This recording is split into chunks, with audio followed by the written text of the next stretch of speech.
just realized it's the loudest this game has ever been. Where do you think you're going? Hey, turn your volume down on the game.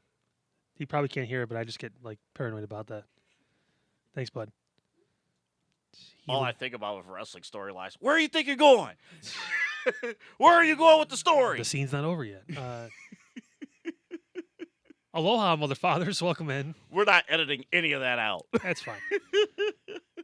Side Hustle Wrestling Podcast. This is 97. Episode 97. All right, couple away from 100. For the most underwhelming 100th anniversary you're ever going to see. We're actually just not going to do a show. We're just going to just disappear. We're going to pull a Hogan and do 10 minutes of a show and just that's it. But it's going to be a great 10 minutes. So make sure you guys tune in for that in like a month. But Episode 99 is Thanksgiving week. I don't know what we're doing for that week. I have no idea.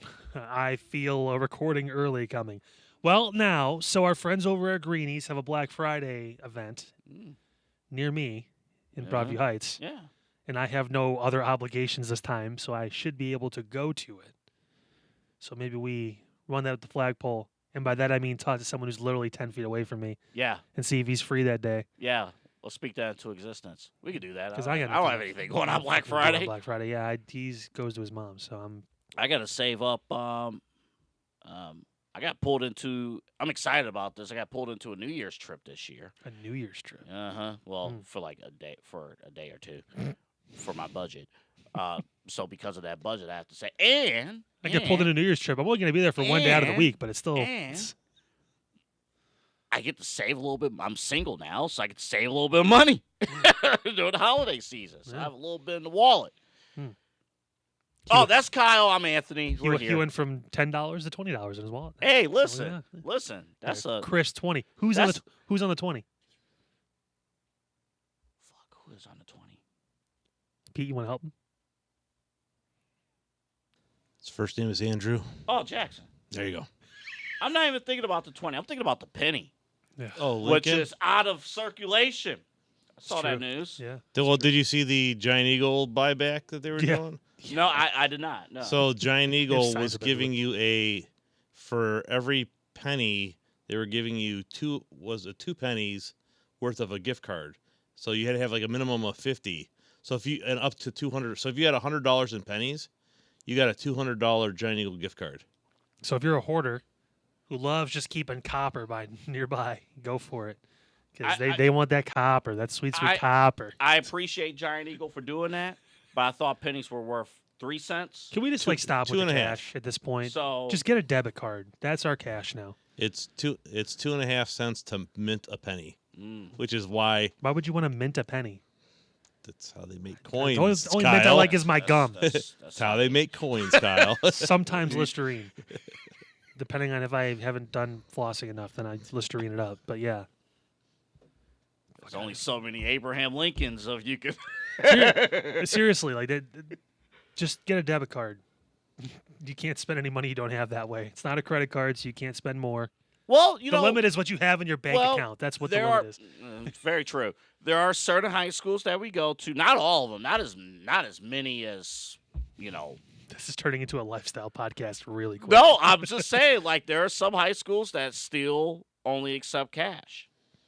So as you know, I like to contribute, donate. Not during the playoffs though, because the school doesn't get that money. Exactly. Yeah. It goes to the state. The OHSAA gets the money. How about that?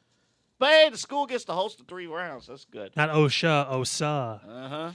Get a shot clock. All right, let's move on. It's basketball. We'll get there. We'll get there. I hope we get Hawkins. They went to the state Final Four last year, or was in the running for it. One of those guys coming back too. I know. Yeah. How about that?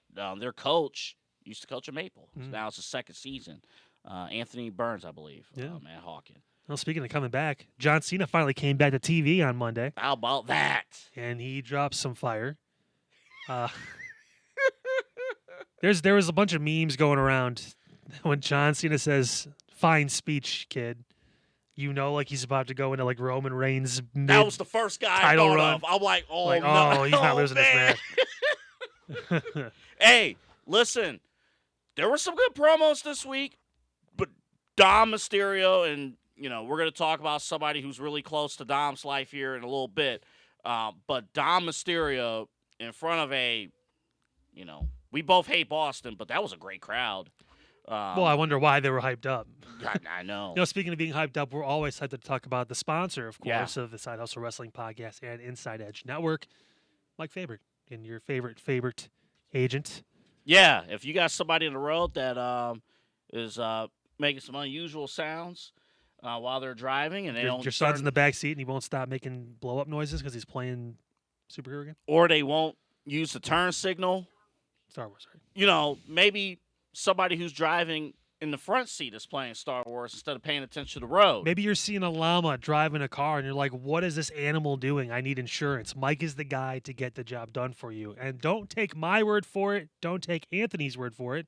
Take Mike's word for it. What should fans who might be watching you here in Cleveland for the first time, they look you up on the website, on the app, they call you, what should they expect? Yeah, I mean, first off, between me and my team, you're going to get one of us. If you want to deal directly with the man, you're more than welcome to. I don't mind. I love working with customers because I look at it this way. I have a lot of good life experience financially. I've said 12 years of banking. I've got now 2.5 years of insurance. I have a lot of money and just kind of life and financial stuff knowledge. So that's what I look to do, is to truly help people get from that point A to point B financially. It's not about just, saving money on auto insurance, sure, but if I can kind of turn that into a better discussion, really help people understand what actually insurance does, why it's important, because it's not a tangible. I joke when I leave that I lock the office door so no one steals all the insurance, but there's not just insurance laying around. So there's just it's kind of a mystery kind of component in people's lives that they think is a scam and all the different things you hear. It's not. It can feel like it sometimes. I'm not even going to say that it doesn't, but if you understand how it works and understand and have a person who you can go to help with those kind of situations, that's what we're here to do. That's what my team's here to do. That's what I'm here to do, and that's what I take a lot of pride and have a lot of passion in, obviously, as you can probably tell. So, well, I know you said the joke, hey, we lock the door so no one steals the insurance, but it's exactly right. We were just talking about the tree lighting that's going on in Bedford, and I mentioned that there's a permanent red light lighting. Like they have my apartment. They have regular stoplights. Then they have flashing yellow lights. Then they have flashing red lights. Yes. Then they just have a red light, which I told AA it's a stop sign at this point. If there's no cars, I'm fucking leaving. I'm just getting out of there. Nothing was worse when I used to work at the Fan, and that light, nobody else is within a mile of the road. I watched the little walking, don't walk things tick down to 0, and then it flicked back to walk. Yeah. When no one was there, I'm going. You gotta be on the line, and if you're not, So when nature doesn't agree with you and decides to throw you a bone, or in this case, a boner, make sure you reach out to Mike from State Farm. He's got your back. The agent, the claims adjuster. He goes by many hats, many names. But most importantly, could be your future agent because of what he does, whether it is the car insurance, whether it's home, life, pet insurance. Got a cat now. His name is Simba. Simba! He's not as well behaved as the Disney one, but he's on his way. I got an orange cat. May God have mercy on my soul. But nevertheless, Mike has you covered with any of that. 216-932-6900. That's 216-932-6900. You can also go to the State Farm app and type up his name, Mike Fabert.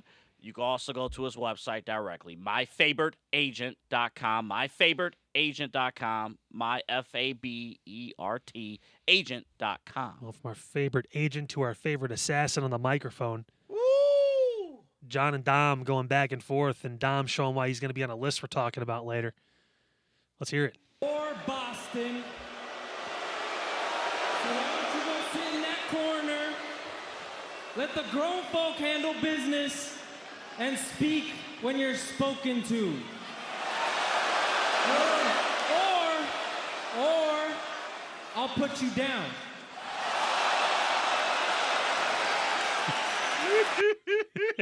And it cut it, courtesy of WWE. I think it was right at that point they cut it off. Yeah. Fine speech. He utters those words, you're in for a night. Yeah. All of a sudden, he's just not selling frog splashes and picking you up and just hitting you. By the way, perfect place for this video to stop. Right there, you see Cena's reaction. He knew at that point, okay, he's good. Because part of this for John, too, is like a litmus test for some of these guys that he's running into, especially now, where it's like, hey, some of the younger guys that could be floated around as possibilities, the Javon Evans, the Dom Mysterios, those kind of guys. He knows AJ Styles, CM Punk, they can cut promos, they can stand with him. But a lot of people have said Dom is the future. Like he's that one of those next guys. And this is a test. And I think Dom passed. I think he passed with flying colors. I mean, and the match was pretty good too, for the most part. Match was really good. Give us about 20 minutes. We're going to talk about who Cena's going to face, who he should face at MSG next week. But hey, here, watch your feet. Watch your feet, man. Kick my tripod again. I'm putting you on top of the car when we drive home. We'll have that on our social media channels. Make sure you. I got a selfie stick. I'll hold it outside the car while I'm driving. Hey, hold up. When that that'll Hogan go viral. Episode, hold up, that Hogan episode. All right, we're here. He's already stopped paying attention, so you can tell my idle threats mean nothing to this child. But yeah, sit down. You a rabbit? I'm telling you, he is up in the shot. It is rabbit season. Oh boy, I'm telling you what, that's generations would have reacted differently to rabbit season, and duck season. Fire. What a segment. I mean, I was worried at the beginning when they opened with Triple H because it's like, oh, why do you got to be out there? But it makes sense. The first thing I said was leave it to Triple H to make it all about him. And then the Triple H sucks sign was behind it, and I'm like, nice. There well, the Boston crowd initially jumped the shark with the what chants. If your crowd chants what, I'll automatically hate you. But what? He turns around. I like how Triple H too established at the very beginning, because we always talked about like, oh, greatest of all time, and it's always subjective how you rate it. Earlier in the summer, we did a top list. I like how Triple H, in front of the camera, in front of the audience, actually explain what they mean. What the greatest of all time is. It's not just in the ring. It's not just on the microphone. It's doing all those make-a-wishes that Cena did so many make-a-wishes that we kind of take for granted how many he did. But like, if you are able to do one make-a-wish, almost as many episodes of this podcast, 1 billion. But yeah, like he did a lot. Yeah, so I love the setup of it, and then of course, introducing Cena. And Dom was great because A, we got the match. B, Dom, in his current role as a heel, is a perfect, what I would call, house show heel in Boston. In the sense of, get somebody, there ain't no way anybody's going to cheer for Dom against Cena in Boston. And Dom's going to go out there, he's going to milk the crowd. He's going to say, hey, the grown folks are talking, which is funny to me because he's the youngest one in the ring. He's the youngest one. This Dom Mysterio was Colton's age when those two were competing at WrestleMania.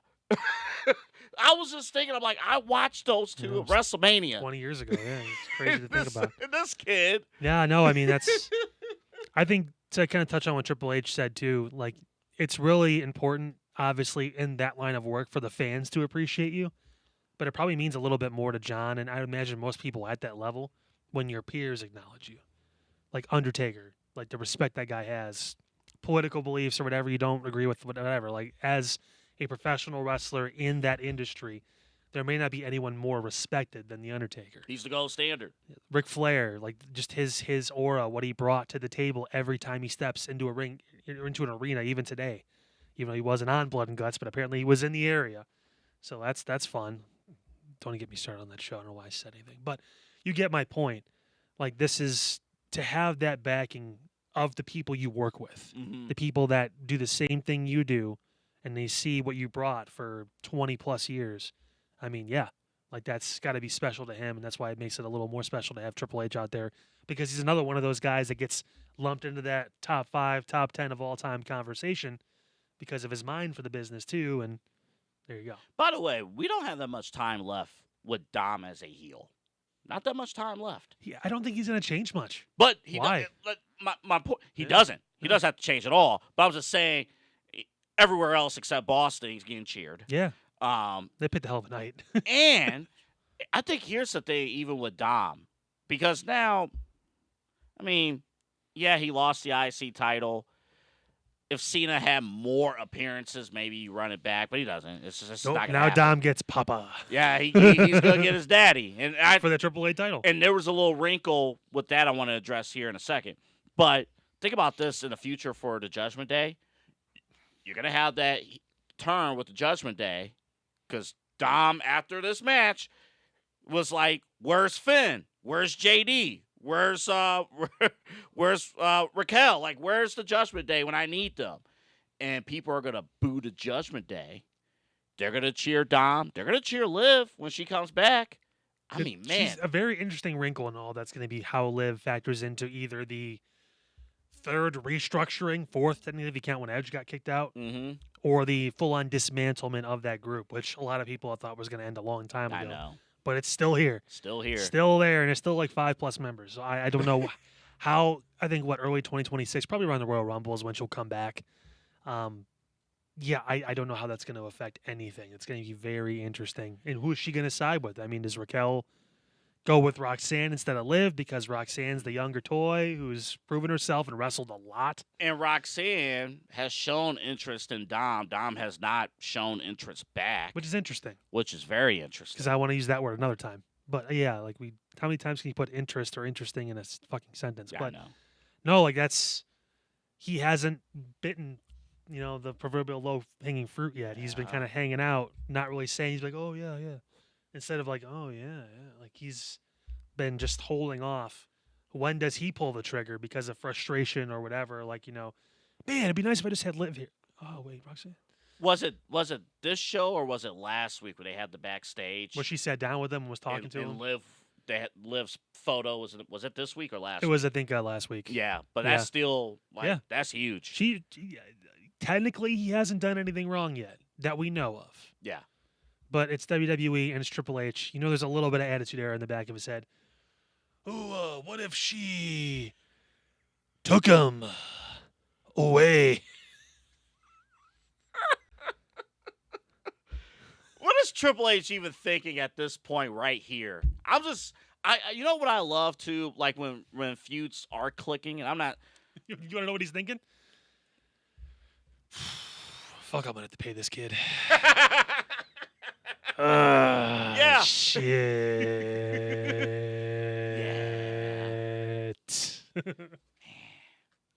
I saw the little laugh too, a little smirk that he when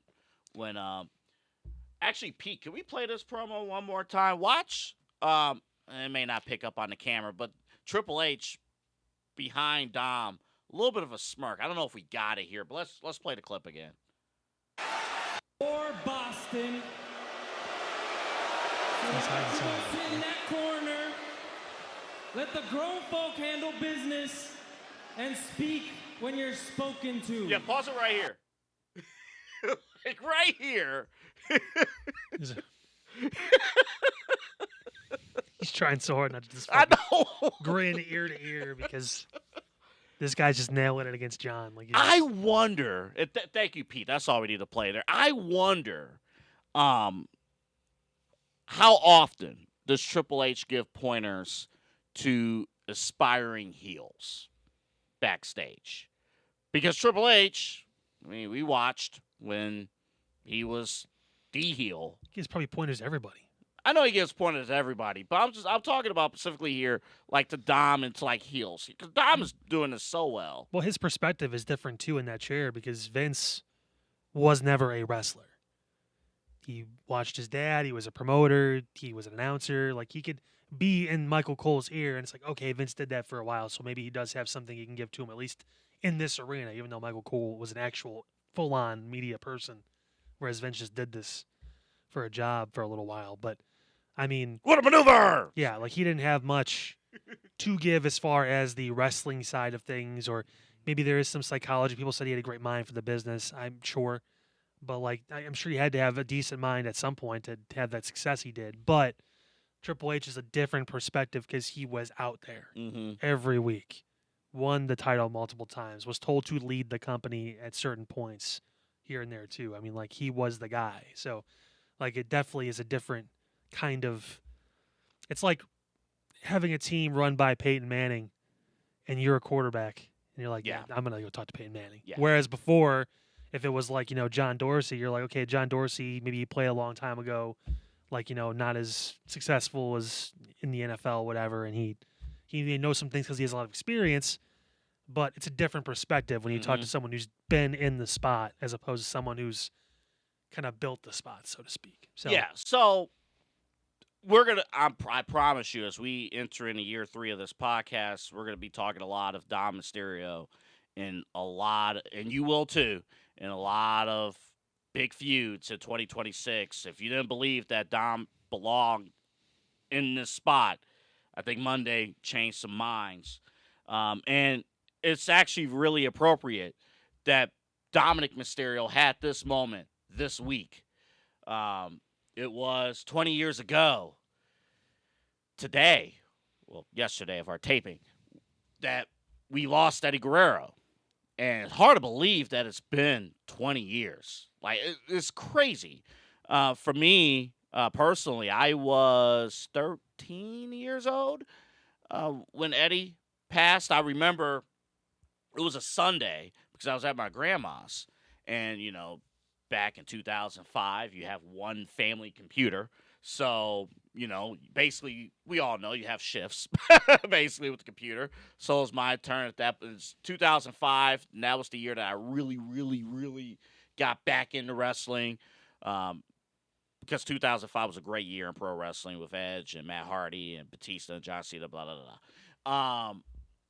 And I remember going to one of the sites and seeing Eddie's face and the dates. And you're like, and then I remember going to WWE.com. It's like, okay, this is not, and then they had it. So, and for me, being 13, as far as celebrity death, that was like the first one that I, like, a celebrity death that I had like a strong connection to that young. I'm not sure about you, Kyle, but for me, that's what it was. Well, I'm significantly younger than you, so I don't, know how to equate that to the situation. If I could, I'm trying to Cam Newton big word it here. Okay, Mr. 106 in sports. Someone's keeping track somewhere. But I was like 11. I mean, it hit me, but not as much as you would think, because I was really fresh into wrestling at that point. I think I really started watching when I was 8, 9, somewhere in there. And Cena was my first memories of wrestling. And Eddie was part of that too, but not as much as John. But his death didn't hit me as hard as Bray's did. I think just because of everything he'd been through too, and finally had come back and felt like he was really going to maybe do something like special. Right. Like that was, and we saw literally all of his career pretty much as adults, almost like, from 2010, 11 when he, to all the way through to the end. Like, we had seen a full story with Eddie. We were kind of still a little bit younger, maybe still a little fresh into the whole thing. You didn't really realize the reach until now, when people still say, I started wrestling because of Eddie. When did you start? Like a year ago. Oh, okay. He's one of those people. And that's why we like Dom so much, because you can tell, like, he's modeled a lot after him. Even though he is still legally Ray's son. At least we think. He looks awfully a lot like Eddie. I have so many theories, and Dom does too. Vicky been doing some things. Vicky been like, hey now. Hey now. But no, special. We got a couple clips for you here. This first one we're going to play, because Eddie was so good. And for me, in 2005, Raw was fine.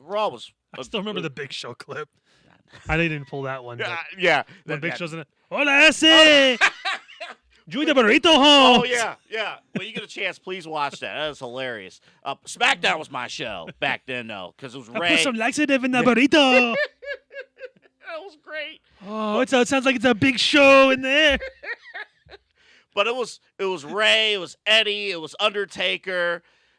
We hated JBL, but you needed JBL on that show. And Muhammad Hassan. Yes. Hey, Listen, I'm not gonna lie, that was some good ass television. That was some good television. Just a poorly timed Just angle. poorly timed. What was funny? Actually, none of it was funny. That's why they pushed it out. The first clip we're gonna play because he was so great, not just in the ring but also promo. WWE back in the day used to do tribute to the troops. They still do. And they do occasionally, but like this, It was used to be really special, though. Yeah. They used to make a whole thing of it. So take a look at this. This is a 1-minute clip of Eddie and Stone Cold Steve Austin at Tribute to the Troops, courtesy of WWE. Orale, Stone Cold, what's up, Cold? It's always a pleasure to see you, S.A. Simone, man, what's up? What's going on? You happy to see me? I'm always happy, S.A. You are the baddest guy in Baghdad, S.A. I got a question for you. Over in Baghdad, Iraq, it's Christmas night. Simones? I don't speak Spanish. Did you bring one of them lowriders? S.A., they wouldn't let me bring it, man. Couldn't get across customs? No, man. I don't know why, S.A. Maybe they thought I was gonna go do the hydraulics on Saddam's head or something, Hey, I just want to tell you, I was talking to Chris Benoit earlier. See? He said that he was going to lie, steal, cheat, do It's whatever. lie, steal, and cheat. S.A., what are you talking about, man? That's my stuff, S.A. That's what he said to me. Órale, lie, cheat, and steal. Órale, Good yo luck, tengo man. algo para el Chris Benoit. Ese tell Benoit I'm gonna be his Scrooge. Don't tell me you don't see Dom. Even there, man. The main difference is Dom does incorporate some Spanish in, but Eddie is very Latino. Yes. Like he is overly, like Vince was telling him, "Oh, muck it up, baby. That's right. Lean in, Eddie. Lean into it. That's good shit." And he was like, "Yeah, Oh, man. yeah." Eddie, when you give him a microphone, you ask him to talk, he was fantastic. I thought that was gonna bounce it on Saddam's head. No. What a great line. Oh my goodness. Eddie could do it all, and that's why you loved him. Eddie Guerrero could do it all with the promos, but also in the ring. It's still surreal that 20 years ago we actually saw it was his final match. It was against Mr. Kennedy. And couldn't believe it, like, oh, that was his final match. But it was, and it's iconic because it's classic Eddie. Everything that you think or you remember of Eddie Guerrero. Blonde highlights Eddie. There it is. Let's watch. This is his Nick final Lachey, match. Nick Lachey, Eddie Guerrero Yeah. versus Hardcore Holly. Right. His final match, a clip of it against Mr. Kennedy, courtesy of UPN in the WWE. Charles Robinson.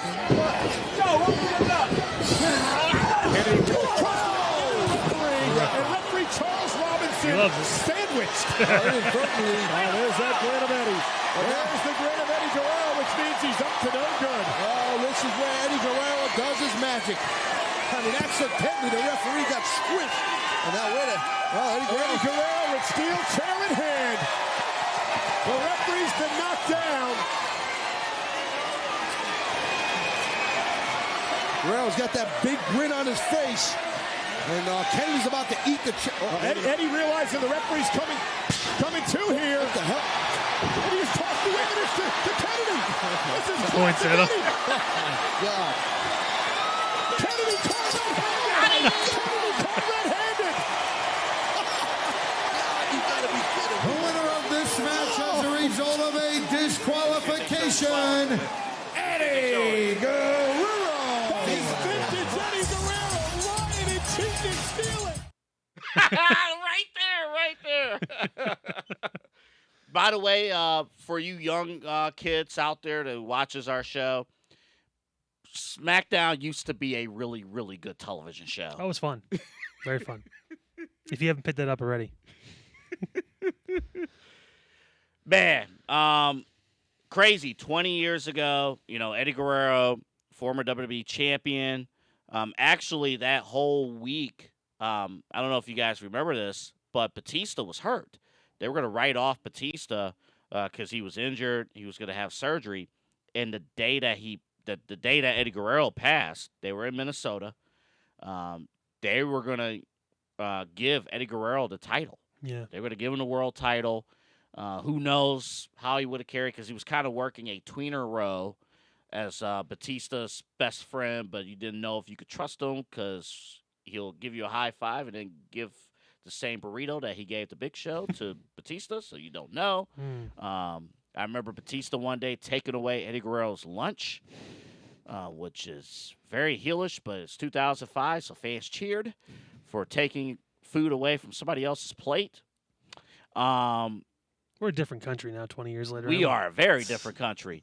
But the star feud of 2005 was the emotional feud between Eddie Guerrero and Rey Mysterio for the custody of Dominik Mysterio. Full circle moment. Wow. Unbelievable. And now, 20 years later, there's an article that you guys got to check out.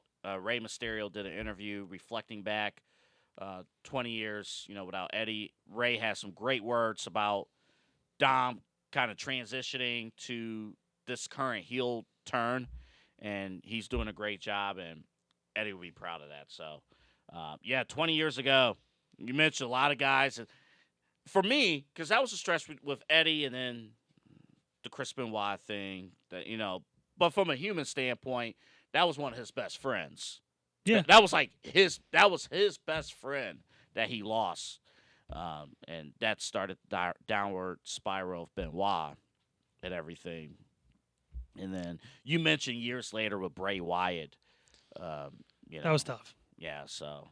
And then watching the documentary and stuff, too, which I still don't think you probably have watched. But I have not. I might pop it on tomorrow or this weekend. But, But Eddie Guerrero, if we've always said, like, man, what would Eddie look like today?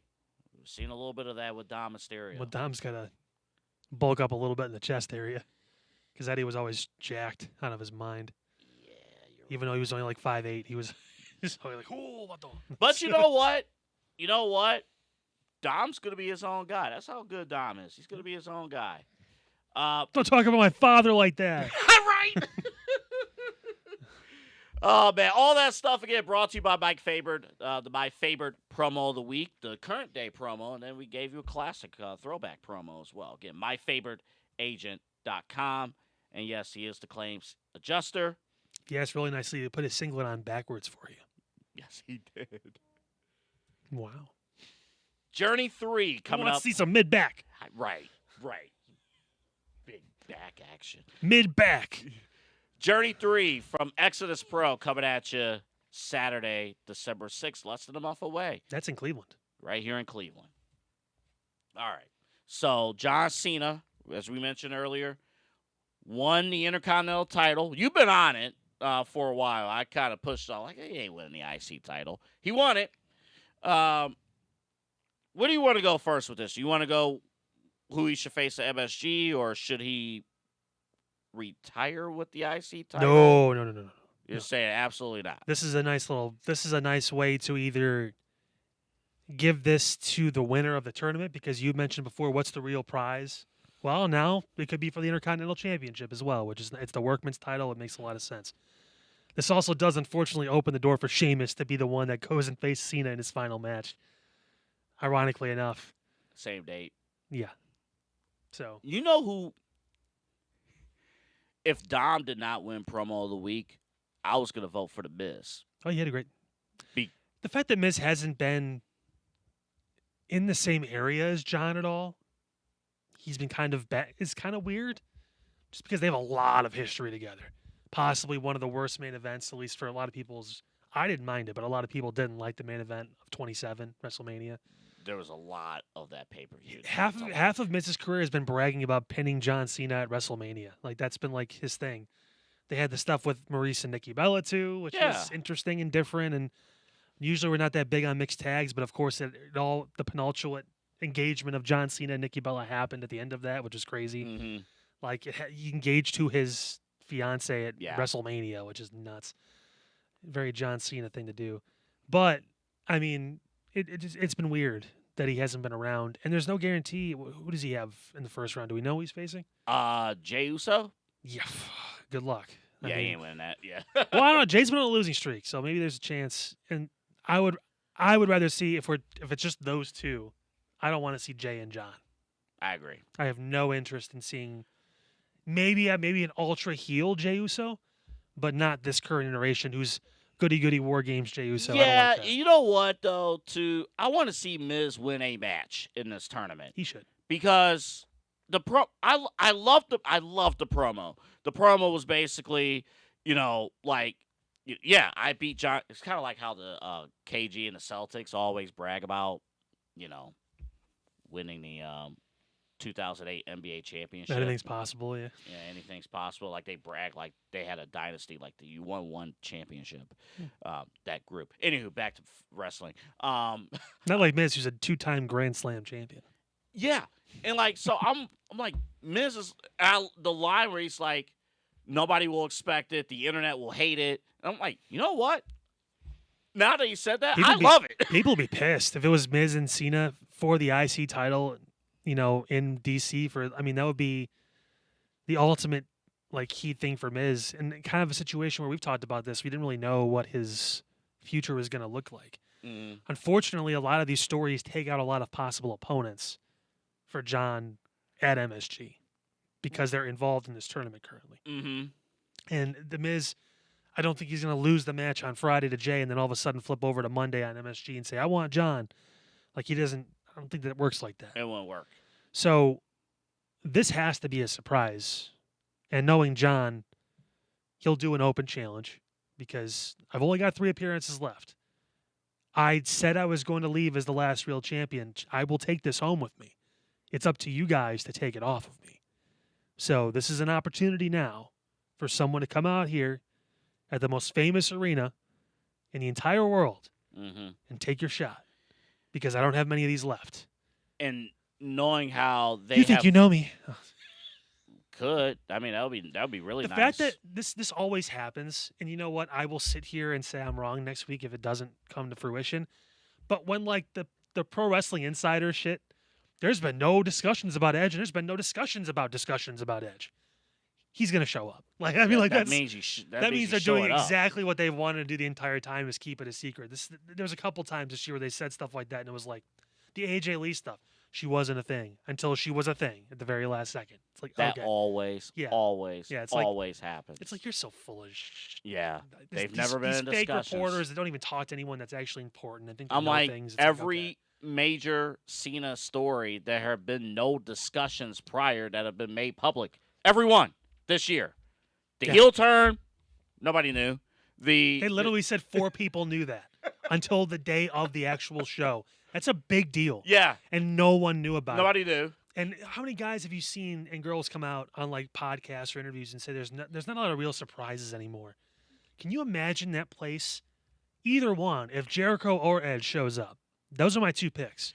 It has to be one of those 2. And fans and Kyle, keep an eye on this too. Most of Cena's segments this year on Raw, he has opened the show. And the reason why they want that crowd to be as hot as possible. And he will. He will open the show next week. And if he's going to open the show, because they'll have other angles and stuff with Wargames, he's going to open the show. And if it is Edge, if it is Jericho, I can't even think of another name. Because here's the other thing. What you just said a couple minutes ago is actually true. You have surprises in the tournament.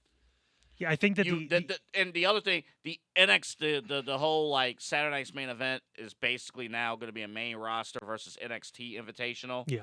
For me, that kind of eliminates an NXT wrestler maybe from. Well, I don't know. Who knows? It's probably not going to be anyone. I think this is an opportunity if you're not going to do one of the legends. You do give it to a younger guy. Maybe you do see Trick show up. We'll love that. Trick shot, calling it, that kind of thing. Love that. Or this maybe is where you do see Oba show up. We'll love that. He would lose, but I would not love that. They want John to carry this title until the last match. No, so if Oba loses, then I don't want him in that spot. Yeah, because I think that Trick, I wouldn't mind. The surprises in the tournament, you're not going to put Edge or Jericho, one of those guys, in the tournament because that's what I was saying. That's not really. That's like Joe Hendry, Matt Cardona. Those are the names that you're going to see that are surprises or don't work there. Mm-hmm. I don't know. And you know what? It could be something dumb. I have no idea. It could be like Shinsuke or something like that. You never know. I mean, Who would, if it's not Edge or Cena? I'm sorry, if it's not Edge or Jericho. I feel like Jericho is probably, especially with the comments you just said about AEW, how TNA looked like the second Oh best. yeah, He's leaving them behind now. he's done. He's done with he's AEW. done. Did you see the lineup for his cruise? I don't know if he did, but No, I didn't care. I know you didn't care. No AEW talent on the rundown. Card subject to change, but still. Yeah, no. Not AEW. likely. He knows. I'm just trying to think of other like on the active roster that would MSG would pop for. Honestly, the only other name that would make sense because he said something at some point, and it wouldn't be a title match then. It'd just be one last shot. Would be him and CM Punk. Yeah, I'm thinking. Yeah, You can kill a week because they still have another week before War Games. They can have another Raw before War Games, so they have time to build that. Punk can still do his War Games stuff and still do promos, whatever, later. But like, that's a match worthy. Like that's a dream match. That's the only other big match against a legend I'd want to see. Mm-hmm. He's not facing Sheamus because Sheamus is going to be in the second round of the tournament. I'm assuming against Rusev. Yeah, anybody who is already announced as in the tournament, you're not. That's not happening. I imagine Solo's probably going to get Jacob Fatu. Mm-hmm. So that will be another, and that's another possibility. We could see Jacob Fatu retire John Cena, which I would not be upset about. Right. But I mean, that's also a name John said at one point that he wanted to wrestle. So I mean, I don't know why I have in my head AJ Styles, but like that expectation is a little too low now. I think he's still, the tag team stuff is still, his time for those kind of matches will be next year. Yeah. When you see more of that, like, oh, is he gonna pop in at face Punk or like? I'm just thinking like, to me, Edge and Jericho, that's like 1A and 1B. There's an outside then- chance because he is technically, I think, under contract with WWE. You could maybe get Kurt Angle to come back for a one-off if he's willing to wrestle a match. I don't know if, because the Baron Corbin thing is unfortunate because the guy, that was the wrong person. Even Kurt said, love Baron, wrong guy to do it. Like, he shouldn't have been I the think one. Baron would say that. I think I'm not with the company anymore. Yeah, like, Baron would say that. Someone who retires that level of a person should be like on the way up, not like out in like a year and a half or something. You know what, Kurt? I would love. This probably would take too much of what happened. He'll be at the last show. I would love at the last show if they reenact that first. Again, it doesn't have to be a match. Just for TikTok. Yeah, but like reenact that ruthless aggression scene, like almost to a T. Like John Cena doesn't even come out to his traditional music; he comes down to the old SmackDown theme song. Is Ricky Starks still the NXT champion? Yes. Would you be okay with Ricky Starks coming out? You're trying to build young talent. He's the NXT champion. If you're going to go with someone from I wouldn't NXT, be against it. I wouldn't be against it. See how he does. And again, he could lose and not lose. The only person that I don't want to see in that spot and lose is Oba. Yeah. Unfortunately, he probably would have to. I don't want Oba in that spot. I think Oba Femi is somebody you have to protect. Ricky could eat a loss. Trick Williams could definitely eat a loss. I think Trick would honestly. Fine. It's Trick or Ricky for me if you're going to pull someone from NXT. Mm-hmm. Trick will get the cheers. Like, he'll get because everyone knows the song. Yeah. You could even have Booker come out. Well, and Booker's like, oh, yeah. that would be hilarious That if would Booker be. just walks out. Y'all know what time it is? What? Oh, yeah, man. That's Trick. Your opponent. That's Trick. Like, that would be crazy. That Trick. The people would lose their freaking mind. would. And Booker and John have a history and stuff too, so that's a way to incorporate Booker into it. We're just trying to find ways to fantasy book people that have been impactful in John's life. Where's JBL? Is he going to show up at some point? Like, I guarantee you. JBL's dealing with Mexicans right now. For his last match, Yeah. I guarantee, like how they lined the WrestleMania thing, do not be surprised if there's either a walk backstage or there is a line of people that he's wrestled, like down the ramp, We'll love that. that are all going to be there. Because they're going to make I this will love thing that. the most un-Goldberg type level celebration. And they'll take 2 whole hours to give John a talk. Like, they'll make sure he has plenty of time. They'll go over. Let me just give you a hypothetical. Would you be upset like they book other matches, like CM Punk and Logan Paul, No, they won't do that. ex wrestler versus NXT guy, Well, it's going to be NXT guys. and then you open with Cena's retirement. They do all that stuff, and then at the end of the show, hey, we're gonna have to push some of those other matches to like Raw. They won't open with Cena. Cena will be the last thing. I know. I was just Yeah. throwing a hypothetical. Like, would That'd you be upset? hilarious. He opens. It's a 10-minute match, and then they have 2 hours more of just other stuff. Yeah. Yeah, I don't know. Real quick, is Cena's the Intercontinental Champ? I honestly, it never occurred to me that he was not a Grand Slam champion. It did when they started bringing it up. Like, Joe Test hit it hard. Like, he is not a Grand Slam champion. I'm like, But you thought about it. Really? Yeah, there's only a couple guys like that have won the main title that haven't really had those other runs. And you got to think about it. The IC title was, I think, for the most part on Raw. You know, usually it was on the opposite show that Cena was on. and the I one he thought. was on, if it was on his show, he was already champion. He was the main champion. So Mhm. there wasn't a lot of need. And he had his mid-card run in 2015 with the U.S. title. But, hey, Opus. silence! Opus will cut that. They don't cut much correctly, but they'll cut that. They'll find a way to cut it. But tell, you know tell what? Son to stop talking. Right. That'll be the first 7 clips. 99 trend. Yeah, right, exactly. No, you know, and Cena, the little things that Cena has done since turning back babyface, after he won, he teased putting the championship belt, the way he wore he's like, nah, put the thing there. It's just Right choice. Cena's doing a phenomenal job with all this. It's just, I think, like, in the grand scheme of things now, the heel turn, maybe not as bad as we thought. again, we're going to do a deep dive. We have, by the way, panelists reaching out to me about, like, there ain't going to be sunshine and roses for the end of the year. I feel like this, because of where we're at now and what John's been able to do in the last quarter of this run, it makes that feel a little more special. Just because he gave it a good 5 months of just doing everything he possibly could to piss you off. You know what? And I'll Like, just say, And it's different. we wouldn't appreciate John Cena as a babyface if that heel run never happened. There wasn't, because a lot of these guys weren't with the company too. So there wasn't a lot of dream matches we were going to see in that time because either of positioning of guys or because of whatever. Like with John being a heel, you weren't going to get John versus The Miz because The Miz is a heel. You know, Edge, Jericho, those kind of guys out of the company, at least then. So, like, you had this gap in time where it's, okay, Punk, good guy, we can do that. Randy, good guy for now, we can do that. Like, but there's only a certain number of people that we have. So let's try to, like, shrink the window down for, like, you know, these dream, so to speak, matches that aren't going to mean as much and, like, give him an actual story to sink his teeth And into. it was good role reversal, too. Yeah. I guess that's the other thing you got to think about, and we'll move on. It's just like, He booked 5 more acting gigs because of that 5-month stretch of showing his back and forth, his range, if you yeah, will. I think if you take out the whole Travis Scott and The Rock, can you take that out and say that this run back? I think that's just something you got to think about. And The Rock is still the elephant in the room. That's Still. the one. And Still. and the One good, of the funnest surprise entrance is The Rock into the tournament. That would be wild. that would be something. However, MSG could be the place. If The Rock is going to come back to anything, it's going to be a stadium show. It's going to be a big debut of something, or it's going to be either the retirement or in this kind of situation. So I don't think it would be a match. I don't know. It would be I don't know. if something like that were to play out, it would be some kind of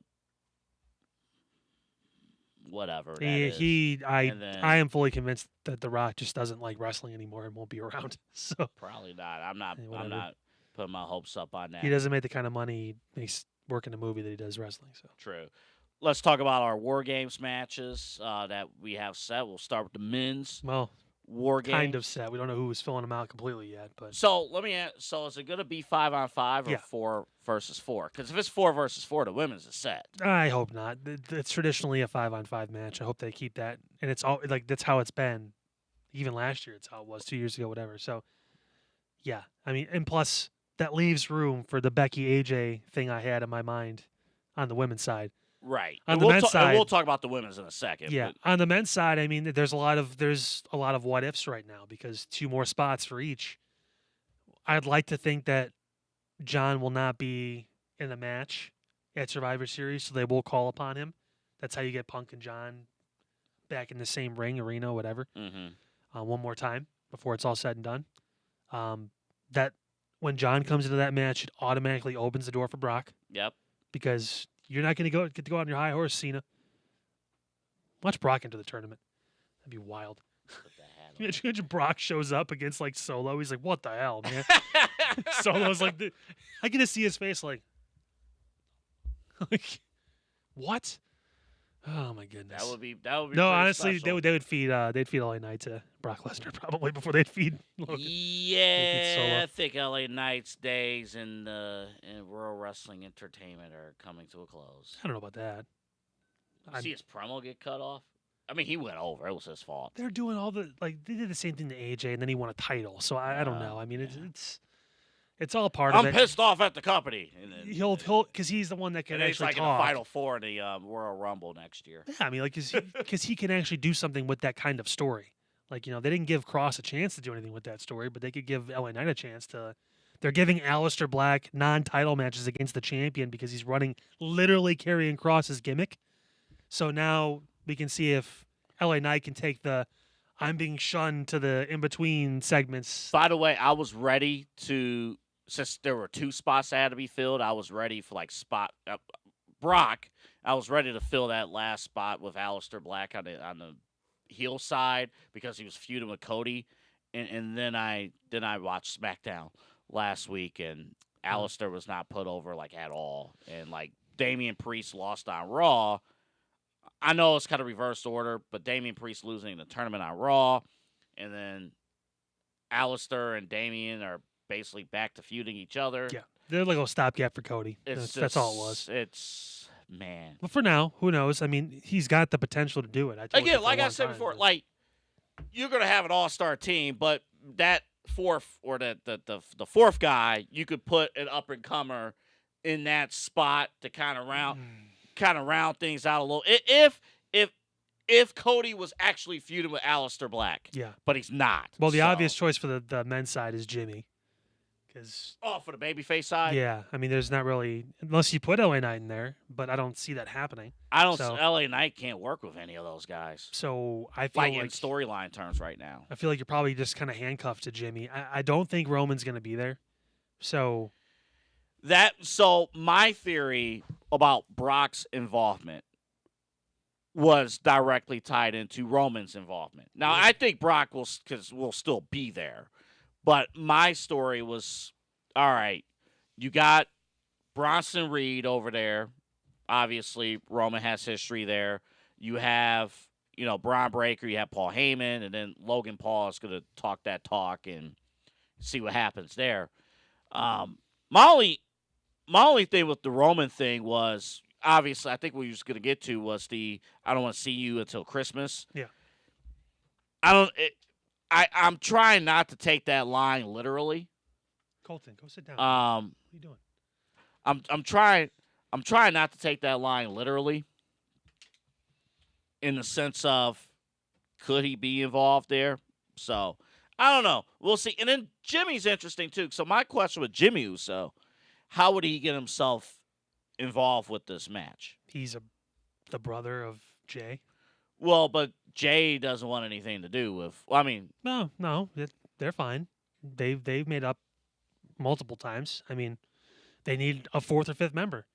So they need a 4th member right now. They only got 3. So Paul can make 2 phone calls. He can get Austin Theory and Brock Lesnar on the phone pretty quick. I So- just don't think Austin Theory is going to be involved right now. I feel like if this is not it, release him. Like, just let him go. I just don't Because think. there's not.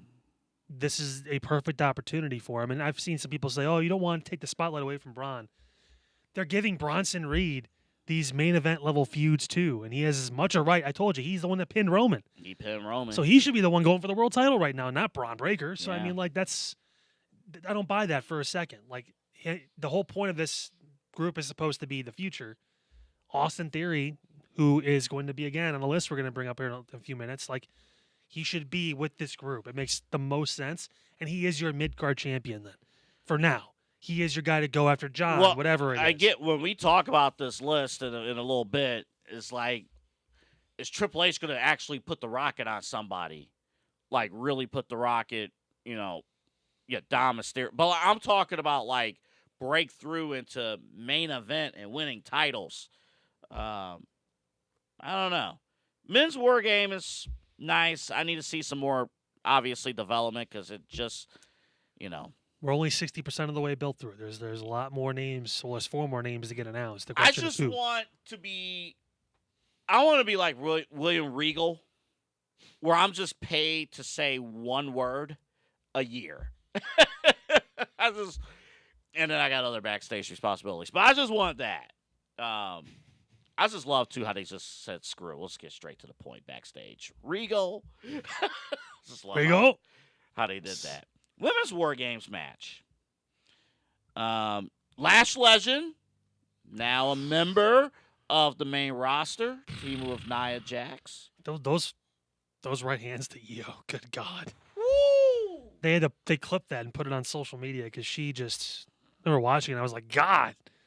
We were just talking about how like they kind of look a little phony. Some of the punches, like she. There's been some punching going on, especially on the women's side. Some slaps. I think it was Lainey Reed on NXT had like a huge slap backstage in Ava's office. We talking like Jimmy Uso Gunther slap? Yeah. It was, Like watched an Austrian man leave his shoes. Maybe the microphone was just placed in the right spot because it was like, whoa. It's like it was like surround sound. It's like the perfect dab, but it's a slap. Yeah. Like, yeah. No, I mean I told you they were going for star power and it made a lot of sense. You wanted to have the undeserving women's tag team champions, the Kabuki Warriors, in there, which I'm so. I heard your react. So tired of this tag team. I'm so tired of Asuka doing the over the top stuff. I'm tired of, again, the most dangerous worker in professional wrestling being rewarded. 3 injuries in a calendar year. Hey, they're on the same team. 3 injuries in a calendar year, and this woman gets to hold a championship for the biggest company in pro wrestling. She should be working at an independent smaller than ones we have in Northeast Ohio. Like, it's embarrassing. Like, it's awful. And I said it before, I don't care how tan she gets or how much she latches on to Asuka or whatever it is. She's also latching on to some Mystique that no one gives a shit about because she hasn't been relevant in 5 years. Who are you talking about again? Asuka now. Oh, okay. We're talking about her NXT run. It's been a decade.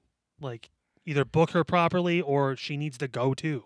There are too many women on this roster that deserve spots to be held up by these two. Hey, first off, you should thank Goldberg for disrespecting that lady because, that video package. I'm just tired of this. Like, this, it's okay. So if Asuka's not a dominant champion, she's just annoying. Like, that's what it's going to be. It's like, okay. And like, again, it's the not showing like the talking the same way she talks to Maxine Dupree to Charlotte Flair. It's like there are levels. This is a person that's literally beaten you multiple times at like WrestleMania, and you're talking to her like she's a rookie. It's like this doesn't happen. Like, I like my heels again seated in truth. Asuka knows one-on-one Charlotte has her number. You don't talk to people like that who have kicked your ass. Like you're a little more guarded. You're a little more like. Well, her whole character, Asuka's like she's just out there, but it seems but there's she can go out there, like get away, rooted like, strategy. Go, get out. Go. I don't. New Japan needs some wrestlers. Go. I don't hate Asuka. I'm just tired of it. The Kyrie Sane thing with the with taking care of wrestlers. That's a different thing. 3 injuries, 3 of them. 2 of them to significant stars in the company, possibly the biggest star, not named Cody Rhodes right now, and Rhea Ripley. Broke her freaking nose. Liv Morgan's shoulder. Zoe Stark, her ACL, MCL, PCL, and every other CL she had in her knee. Yes. All gone. Yes. Gone forever. Aaron Hernandez. Like, that's what I'm talking about. This is ridiculous. Hey, she was reborn. She was baptized. Yeah, she needs Christ after that knee injury. Good God.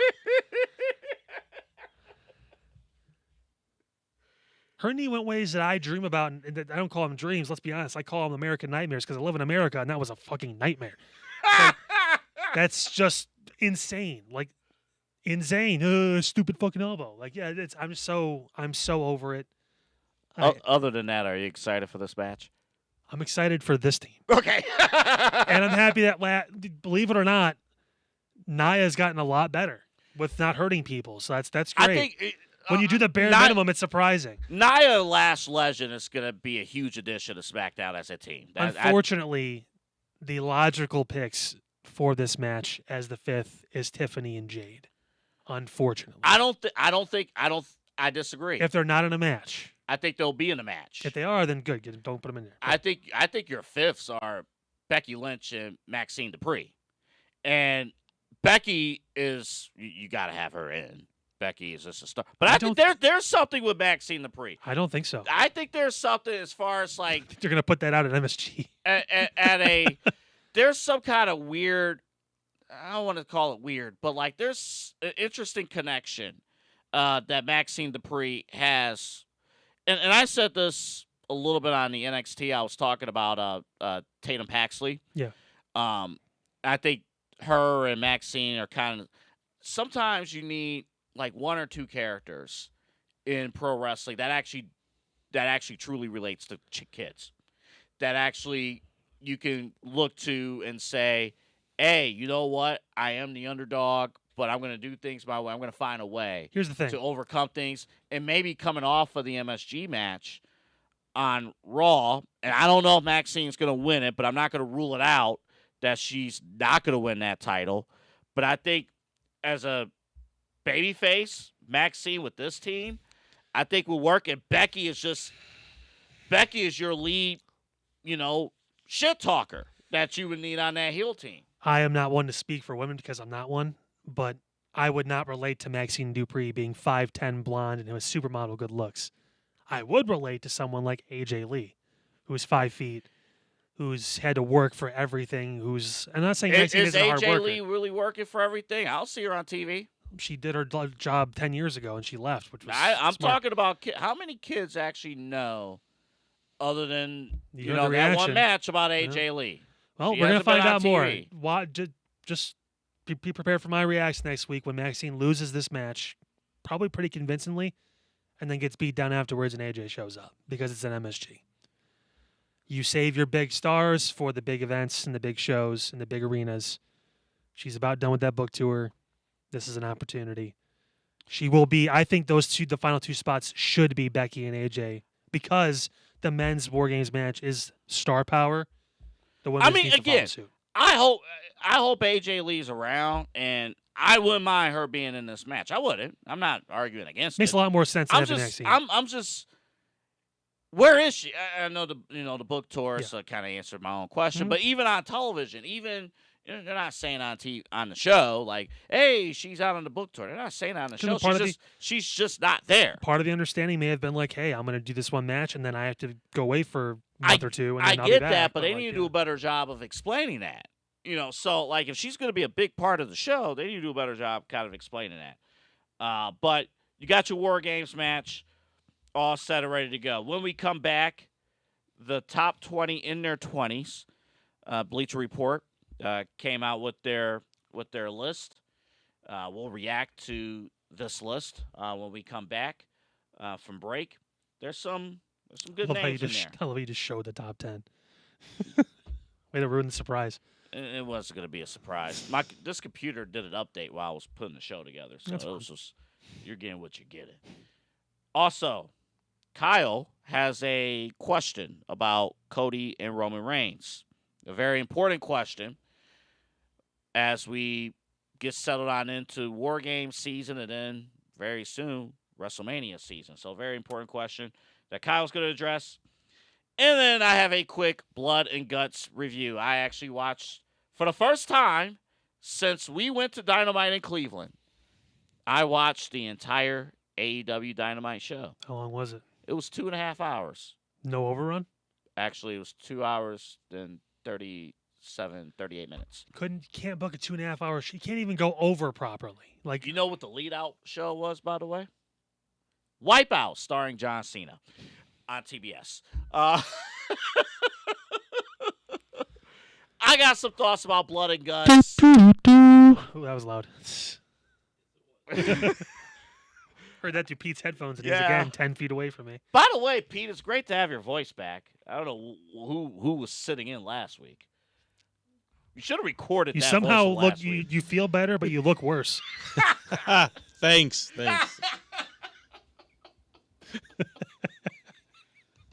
While we roll these commercials, I don't know if my co-host will be here. When I'll we be come back. fine. He's tethered down.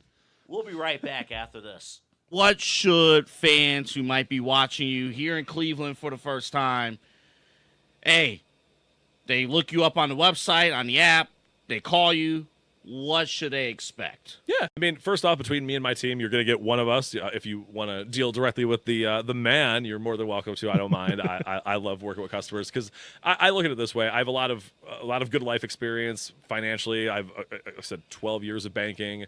I've got now 2.5 years of insurance. I have a lot of money and just kind of life and financial stuff knowledge. So that's what I look to do, is to truly help people get from that point A to point B financially. It's not about just, saving money on auto insurance, sure, but if I can kind of turn that into a better discussion, really help people understand what actually insurance does, why it's important, because it's not a tangible. I joke when I leave that I lock the office door so no one steals all the insurance, but there's not just insurance laying around. So there's just it's kind of a mystery kind of component in people's lives that they think is a scam and all the different things you hear.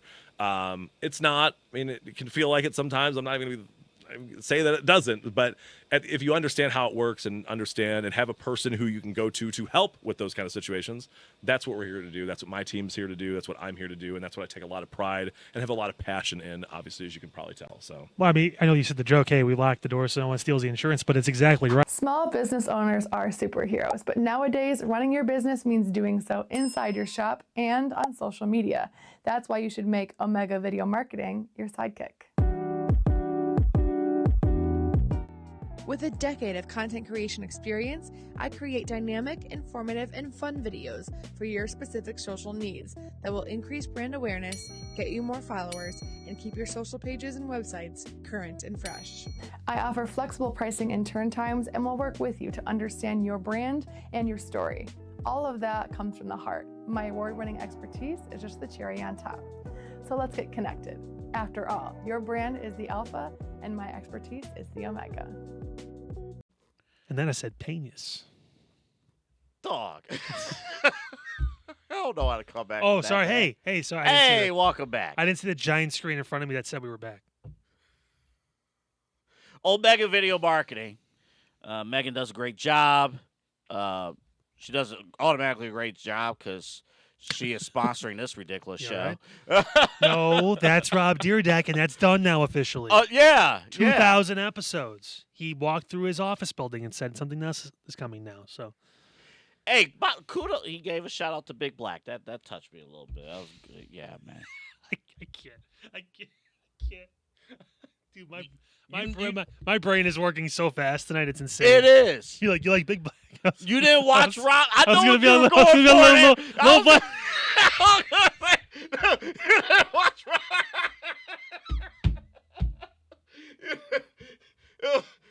Evidently, I gotta go. You did not watch Rob and Big Black on MTV. Hold up.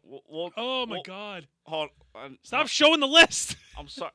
I need a slide that's not. Anywho, there was a time I was teaching, and one of the first questions that I usually ask. Oh, bad time to finish my water. Oh my God! One of the first questions was like, "What do you use for like your media sources?" It's like, well, come to the board, write, your media sources, and a lot of people are like, "Oh, Twitter and TikTok," and I occasionally watch the local news and stuff like that. And I'm like, well, you guys got to expand your horizons. There are networks and stuff that you go to. There's, the cable news networks. There's CNN. There's Fox News. There's, news. There's all these other stations. There's also the BBC. And somebody started laughing. And I'm like, you're in a general broadcasting class. I feel like that probably is going to happen. I'm like, why? I'm like, we're talking about the BBC network. And I got some fool like this guy right here just started like bawling. Like he just started crying like in the middle of the class. Like and like for Craziest part, he was the whitest guy I've ever seen. No, it was a black dude. And what makes it funnier, he's like The craziest thing was Pete. Wait. So last week we had Bukkake, and this week we have BBC. the BBC Come network. on, Anthony. The BBC network. Which stands for British Broadcasting Company. Thank you're you. not gonna get me in trouble. Now, the Feels student it thought feels so that it good was not to something say the most else stupid thing. It's controversial. because the kid was laughing for like 10 minutes. Yeah. I'm like, we're talking about Dedicated to the BBC giggles. the election. You laughing about the BBC network? Oh no! Stop. Please stop. Please. Megan's great. She does a great job. Why did we go down this road? It was your fault. I said Your penis. fault. I didn't even say the actual word. I was actually focused on the read. Well, then refocus. MeganRG440 at gmail.com. MeganRG440 at gmail.com. We'll do a better job of your read next week. Your business. Her. She does good work. Sign of approval. Yep. Let's move on. You have seen this list if you are watching the show about 5 times already. Suck. Bleacher Report top 20 in their 20s. I did not pull up 11 through 20. Bad job of me. I have it on my phone if you want me just to. Go ahead. So this is a list compiled again. Top 20 in their 20s is, again, top 20. This is AEW and WWE. So it's not all of pro wrestling everywhere. Didn't have to be. But there's a surprising amount of AEW. You didn't get Erie, PA pro wrestling? No, I did not. So number 20 is Hook. Not Captain. Yeah, young kid. Over. Yeah, they're all Taz's young. son. Yeah. Mhm. Yeah. He's So- he's a multiple time FTW champion or one time FTW? 3-time. 3-time. It has it on here. Mm. 3-time. And I could care 3 times less about that championship because there's already 15,000 titles on AEW programming. Didn't Tony Khan introduce another championship, by the way? Yes, he introduced, I believe, national- national championship. Are they going to split off into conferences now and have like a National League and an American League in AEW? Like, oh my God. They're gonna have the Big Ten title at AEW. What a joke. Yeah, Ryan Day they will have a be Big Ten title. It's Mercedes Moné because she has 10 fucking titles. That is true. Don't That is repeat that. true. And if she wins title 11 or 12, she will still have Too the many. Big Ten title. She'll still have 11 too many. All right. Uh, Number 19, Kevin Knight. Not Knight Rider, just Kevin Knight. good. Again, looks like he has talent, but as Jim Cornette says, he's with the Kobayashi Karate Kid, Mike Speedball, Mike 8-Ball Bailey. What does Jim Cornette think about the BBC network? I don't know. Number 18, Austin Theory, still on the list. 28. You think he's too low on that list, 18? I think he just hasn't been on TV this year. Because, I think talent-wise, you think he's too low? Something I don't, because Triple H with the ID stuff was into Austin Theory before, especially in NXT. Something just hasn't clicked yet, and that's why again this is their opportunity with Wargames. I really wish, I know it was like a spur of the moment thing on my end, but I really wish you were with me in that Columbus show back in June, because the reaction that Austin Theory got He's really good. on the pre-show, it didn't even air on TV. Besides the fact that he obviously looks like $1 million and can work really well and has great psychology in the ring and stuff too, and his moveset can work. His finisher kind of sucks, but I mean that's fine. If they can get Logan Paul a cool finisher, they can find a way to get Austin Theory over with a better one. But like even Karrion Kross had a great finisher at the end of his run. But he's cooled off Yeah. being off of television. Well, there's going to be an opportunity. There's obviously a ready-made feud with Grayson Waller at some point in the mid-card that he can kind of work to build up. If he's not going to be part of this group, I prefer him to be part of the group. That way he can kind of just blow past it all. But he's on the list for a reason, so just keep an eye out. 17, and she probably wouldn't have been on this list until she won the championship, Tatum Paxley. Yeah. Her character. 28, which her- she looks great for 28. I think she would have been younger. I thought she was younger. 28. A very interesting character right now. What she's going, her and Izzy right now. Good duo. They got something going. And of course, JC Jane doing a great job as well. Speaking of her, JC Jane, number 16. She is 29. She is an all-star. She's been down there she's like Trick Williams. She's just been hanging out. She was part of Fatal Attraction. But the crazy thing is, her in the lead row and her, carrying the NXT Women's Championship. I really, because she's been down there for a while, I really think she would add to the main roster. You need more heels, credible singles heels on the main roster. What's that sound? It's more useless AEW talent making their way to the list. Number 15 is Wheeler. Can't even pull a wheelie Yuta. He's in at 15.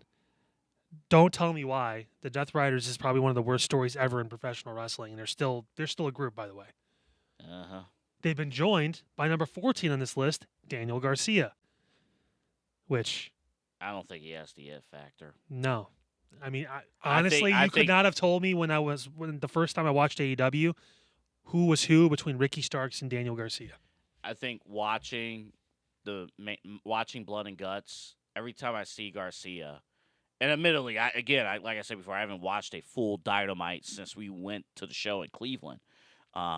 It's just maybe he has all the tools, but it's just that the it factor's not there. I see chunky Ricky Starks. I can't disagree with that. I mean, look, Ricky Starks have just like more meat on the bones. I actually cannot disagree with that. Not in good a shape. I mean, I don't Yeah. know what to tell you. 13, she's in. Really, dude? Jesus. Can I perform an exorcism in here? Because it's about to smell like death. 13 is Blake Monroe.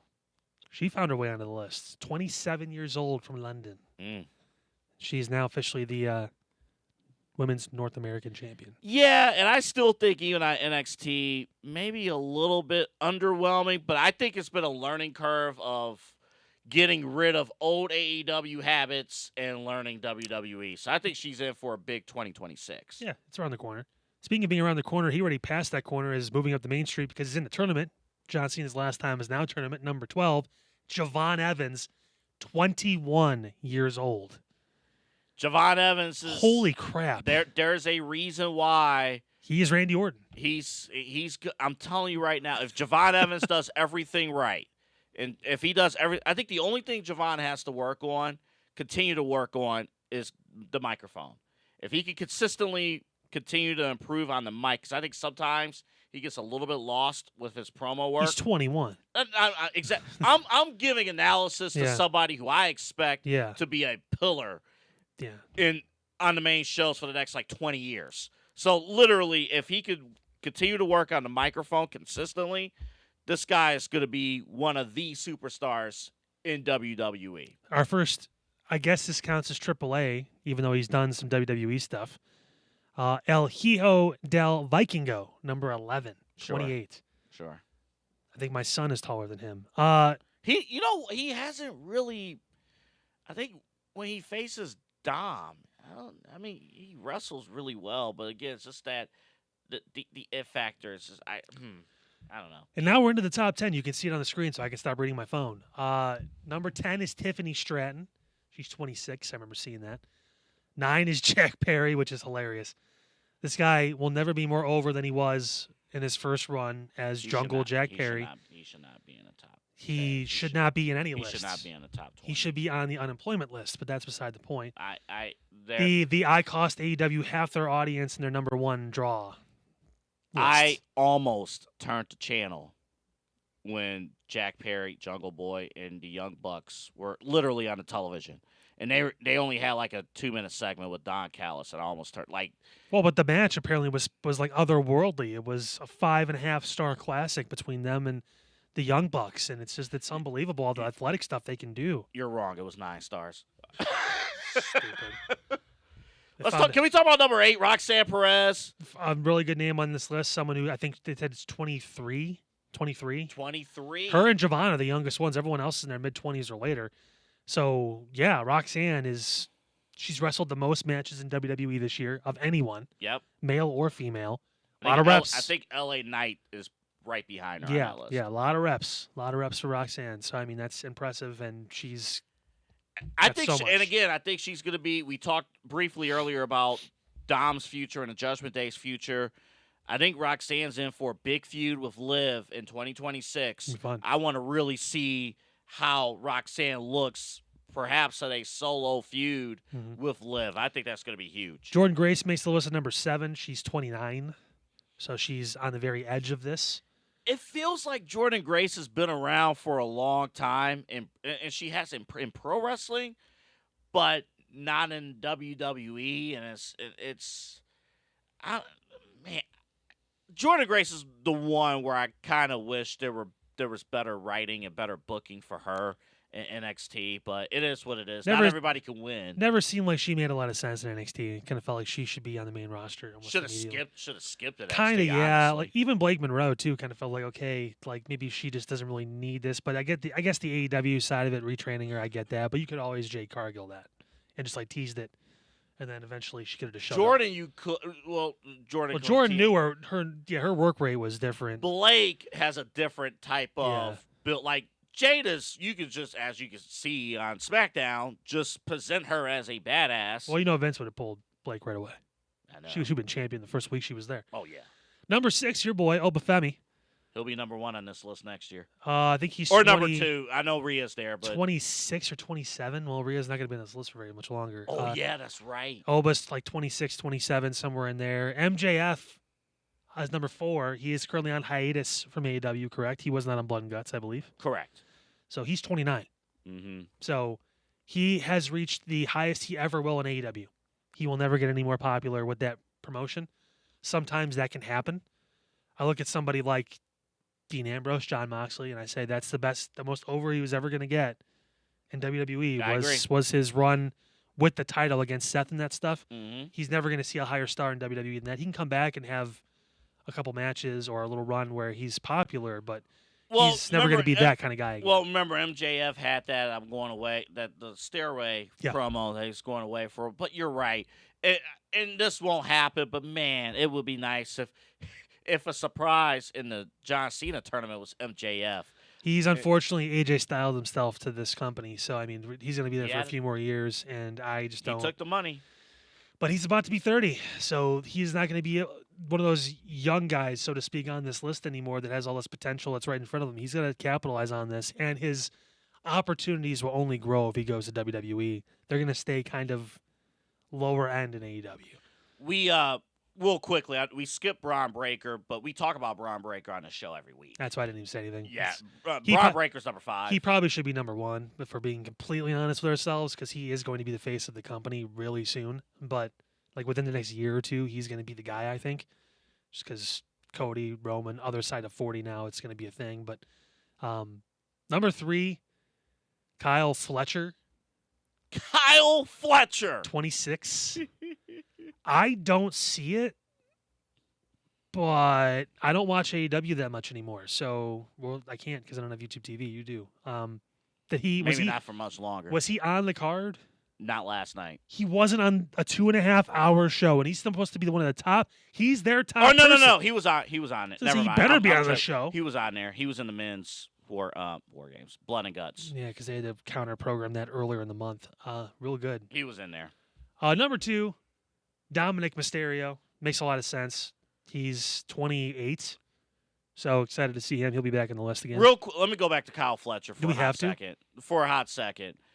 Because I do hear, like, I heard, I think it was LaGreca. It was just like, this dude can wrestle circles and stuff like that. Again, when he was in the main event feud with Hangman. Yeah.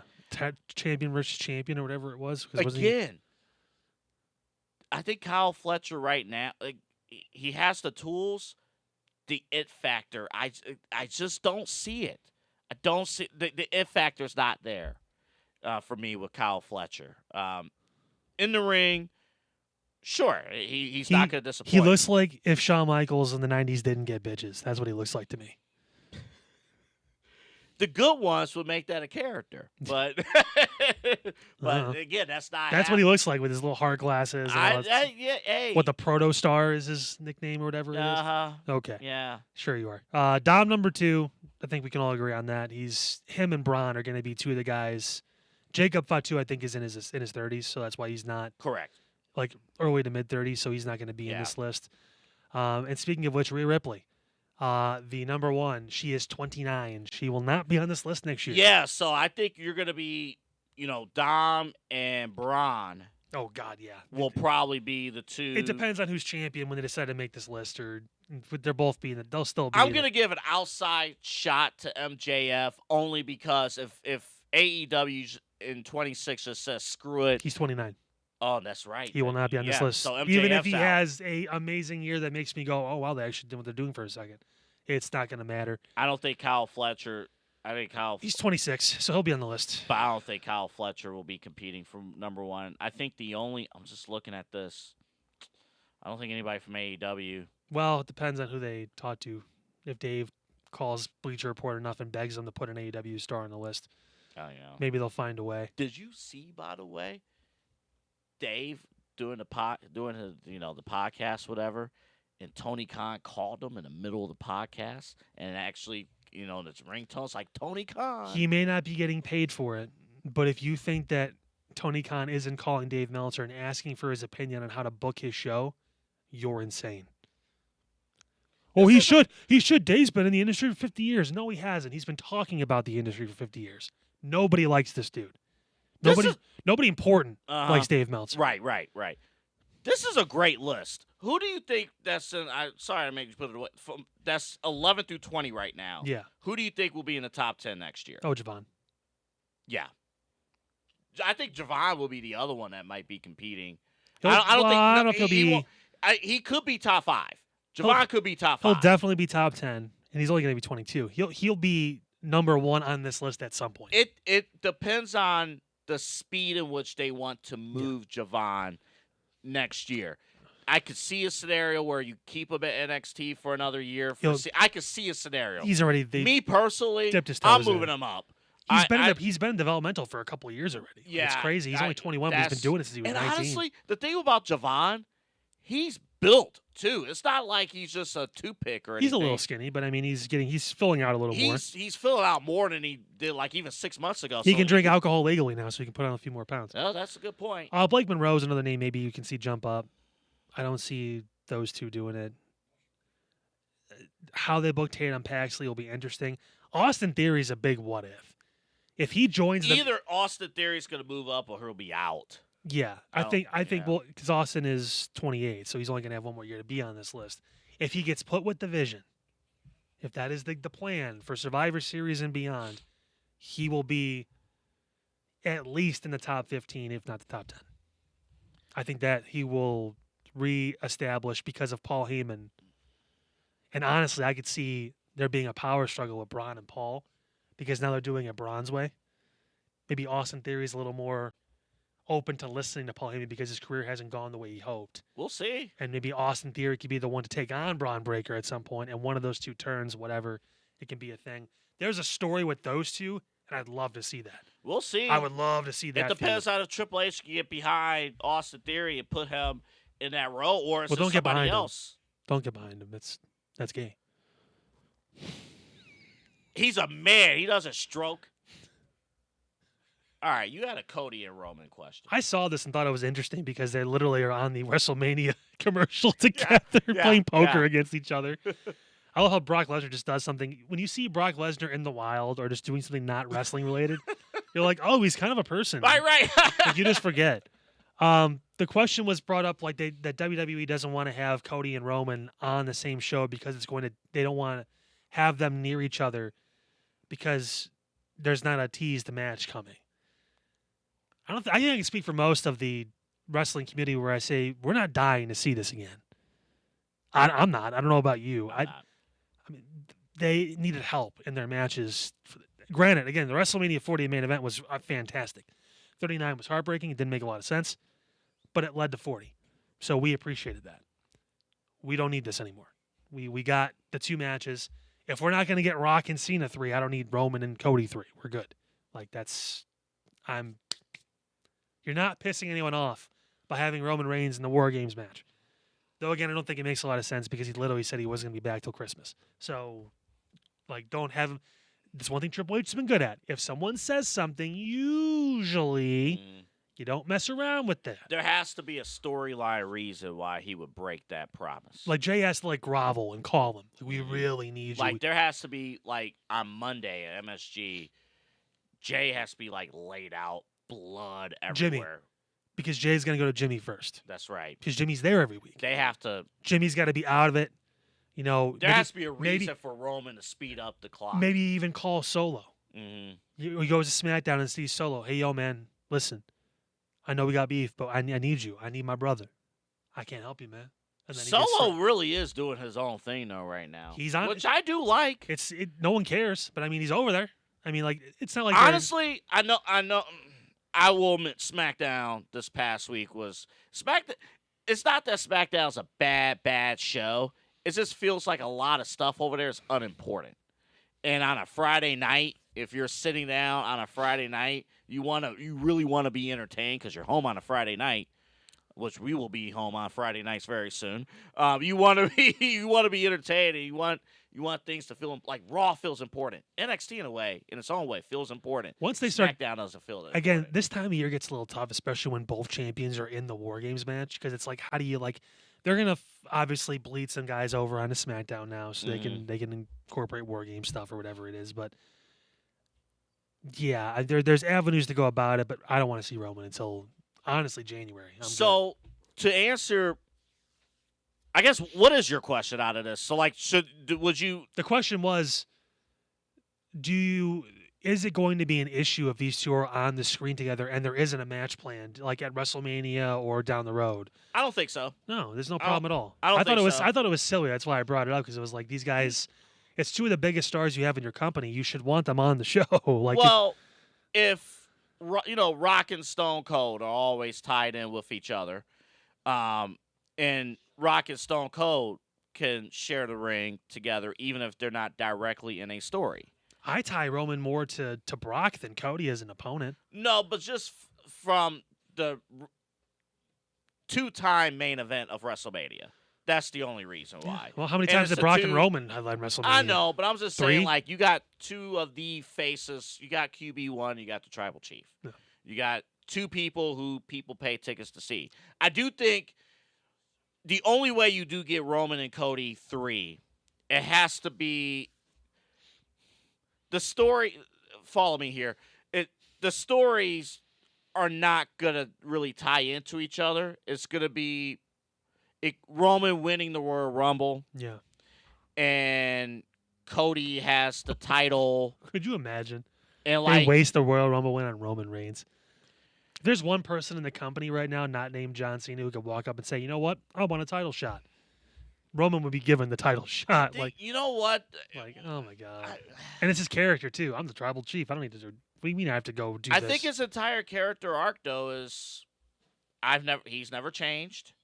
He's gonna find his way back into the title pitch. The thing that makes it a little murky though is that CM Punk right now is a world champion. Well, Seth and Roman, I would imagine maybe it would have been the plan if Seth was going to be champion going into WrestleMania, but because that match we've never gotten the true payoff, the one-on-one payoff. Right. They've done stuff in passing and interference, and they had that match at Royal Rumble that was a no contest or whatever it was, or Seth won by count out or whatever. I mean, but like we've never seen the true one-on-one Roman Seth pillars of the company. And I don't know why they're kind of protecting that. I actually don't know. I'd imagine again, like I said, maybe 42 was going to be when they pulled the trigger and Seth got hurt. Yeah. So I mean, it's unfortunate. I mean, I wouldn't mind seeing Punk and Reigns if that's what it came down to in a singles match. We didn't really get that. We got the triple threat. So it's been a minute. I mean, it's not even a guarantee either that Punk's going to carry the title into WrestleMania. It's very possible that Braun Breaker wins that title and then has to face Brock or someone like that, or it's Braun versus Gunther or something. Who knows? Yeah, and then again, we did get news. Elimination Chamber will be in Chicago. And CM Punk's front and center of that promotional. But to your question, I don't mind Cody and I don't mind Cody and Roman being. Sometimes you do got to highlight, like even in a War Game situation, highlight like this is a big because it almost speaks more volume to the importance of War Games than those two itself. It's like These two, our two biggest stars, are facing off, squaring off in War Games. They're leading. Now, the thing that, if you don't want to see this match down the road, you don't want to see either guy pin each other, because then that's an indication that you're going to get a match. Well, yeah, no, I think it makes it a little weird. Because if they're going to pin each other, that means they're on. What does that mean? That means they're in a match against each other. So I don't care to see it. Maybe it'll change down the road. I don't know. But even if they were on separate teams, which they wouldn't be for this War Games, it'd have to be right. It'd have to be in a War Games match where they'd be on opposite sides. Yeah, because they would be on the same team. And if it's tag team matches, they're both protected anyway, so Yeah, they're yeah. not going to get pinned, either one of them. So I'm sorry. I was thinking for a hot second Roman was a heel for a second. It was a bad guy. For he a kind of second. is. I know mean, he I is. mean, I was just saying. he just for gets the cheered because he's technicalities. good at his job. I don't know. I mean, People love him. I never come home from dropping him off at school in the morning and I get Kyle Cornell, when I walk in because I'm good at my job. But Good. You should be thankful. That chant sucks. I would take that. Freaking hate that chant. I like it. Hate it. All right, give me your sparkling scarlet review of AEW. It was a Blanco. great show. Nah. Looks like trash to me. I mean, look at all that carnage. Look at the blood. Look at the guts. I saw a meme of someone with Sky Blue being covered in blood saying, I've never been so turned on and so scared at the same time. I want your immediate reaction to the photo that you're covering up right now. What the hell is that? What the hell is that? Is that Darby Allin? It is not Darby. Who is that? I can't tell. So, that is Powerhouse Hobbs He's the one going through the table. going through the table, taking a spear from Hangman Adam Page in a non-title Falls Count Anywhere match. It was just for those two? Correct.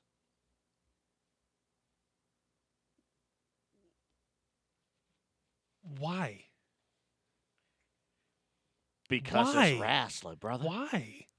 Why would you So that was my issue. have I'm one of those kind of matches on the show is okay, but you have a literal War Games match. Oh, Two of them. Hold up. Let me further explain this to you. So, AEW has a pay-per-view, full gear, presented by DC, because Excalibur had to say the sponsor every time mentioned the DC? pay-per-view. Yeah, Because, WWE's Marvel and exactly. AEW's DC. Exactly. So, all throughout the match. Not the comics, the movies. So all throughout the match, the Brian Danielson and Shivani, the commentators was like, well, Hangman has a title match against Samoa Joe in 10 days. What are we doing? Hold up. What are we- Hold up. There's more. So they have that match, that Falls Count Anywhere. They do the fire spot, whatever. And then the post-match, the Ops, Samoa Joe's group, comes out. And they attack Hangman, or attempt to, and they say lower the cage. And then Hangman, knowing hey, I'm a world champion, I need to protect myself, said all you had to do if you wanted a steel cage match was just ask for it. So now their championship match is going to be a steel cage. 10 days after, a week after having a non-title Falls Count Anywhere, where Powerhouse Hobbs went through a burning table. I hate this company so much. I'm sorry. At some point you have to stop blaming Tony Khan and start blaming the wrestlers for just being yeah, let's do it. So It's not even a WWE way of thinking about things. It's in general. So Why would you not build the match mhm. with the guy you're fighting at the pay-per-view, the one you need to sell, as opposed to doing all of this stuff in a not... What champ... Oh, my God. So here's my thing. This is so dumb. Here's my thing. I am very grateful that there is a second company that exists and other companies that exist. It's not just WWE or bust. But with that being said, and again, Blood and Guts, I like the finishes to both Blood and Guts matches. I like the finishes. The wrestling wasn't bad at all. The wrestling was great. In terms of if I turned my brain off and just watched wrestling, all right, fine. So creative spots were in there. I hate the words. But- I hate the adage, turn your brain off. Well, If you turn your brain off, you're dead. Like, I'm sorry, I am a human being, and I have a brain that I use frequently, believe it or not, despite some of the comments you may read on our YouTube or our TikTok. So I can't turn my brain off. If it doesn't make any sense, why are you doing it? Because This in is a their regular world- Wednesday show 10 days before a pay-per-view. Do it on the pay-per-view. You mark. and that's what I realized was like, I don't hate this company. I just don't understand this company. And I'm for actually me, I'm borderline like, why is this even here? And and we're happy for competition, whatever, but it's like, why go run an indie promotion with no TV contract somewhere where we get this off of television. This is awful. This is a Wednesday night show, and you still ran 7 minutes over on a half hour over because you don't know how to write television, Tony. Moron. well, I guess for me, they're not doing the thing. This is what happens when Shaka Khan is your father. I know. Should have stuck with music. Jeez. But, Take your Hall of Fame induction and get out. oh man, come to Cleveland, handle it. I guess for me, maybe, AEW is there for certain people, and That number's getting smaller by the day. and if you like what you're getting, and you don't have to really think about in-depth or baseline storytelling, fine. If you're 2 clicks away from brain dead, this is your company to watch. But I guess for me, Blood and Guts as an individual show, cool, I'll tune in. I mean, it was basically a PLE on free television. So, all right, cool, But I'm sitting there watching, I'm like, I don't know half these guys now. And this is coming off of, when did we go to that Dynamite show? Like less than 2 months, like 2 months ago? Yeah, just about. I try to forget these kind of things. It seemed like 3 seasons ago that we went. And I'm like, I am that far really behind the stories. And while Blood and Guts, kind of an enjoyable show. It didn't make sense. And there's no reason for me to tune in next week. Or even worse, no reason for me to order the pay-per-view. Because what I saw with Blood and Guts, it's not going to get better for the actual pay-per-view that you got to spend $40 for. Why would you put this on free TV and then charge someone $40 to watch regular matches, and then maybe a steel cage? Yeah, a steel cage. Ooh, you got big Blood and Guts with like actual, whatever stories you have, like stories and stuff, and then regular pay-per-view was just so. That's my review. Wasn't Blood and Guts a pay-per-view at one point? I don't. Wasn't that on Saturdays or Sundays at one point? I don't think so. No, that was what's the name of the thing where they do like the football fields, the Stadium Stampede. Which that might be just like a rampage now or whatever it is, or the collision. Yeah, that was Stupid. that was the highlight of Urban Meyer's NFL career, was appearing in Stadium Stampede.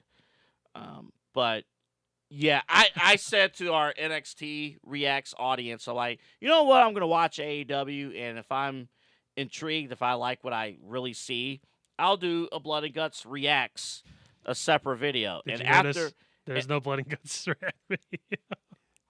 good luck finding it. And I'm like, I thought after the show, I'm like, there is no way for me to truly break down what I just watched. There's nothing. I can't break down the stories.